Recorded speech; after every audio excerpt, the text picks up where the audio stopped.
Plastic surgery করে নিজের জীবনের সবচেয়ে বড় ভুল করেছে এমন কিছু ব্যক্তিদের দেখি আসুন। Number 1, Rodrigo Braga. ভেবেছিলাম মূর্খ মানুষদের সংখ্যা কমে গিয়েছে, কিন্তু এই লোক দেখি মূর্খদেরও সর্দার। কেননা এই লোকটা নিজের প্লাস্টিক সার্জারি তো করালো ঠিকই, কিন্তু সুন্দর চেহারার জন্য নয়, বরং একটা কুকুরের মতো হতে। তাকে দেখতে এখন ঠিক এমনটা দেখায়। একে এখন মানুষ বললে ভুল হবে। Number 2, Eric Sprague. এই ছেলেটি $2.5 লাখ খরচ করেছে কেন জানেন? যেন নিজেকে টিকটিকির মতো লাগে দেখতে।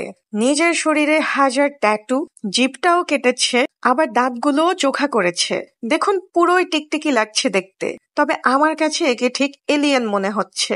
নাম্বার 3, সাহার তাবার।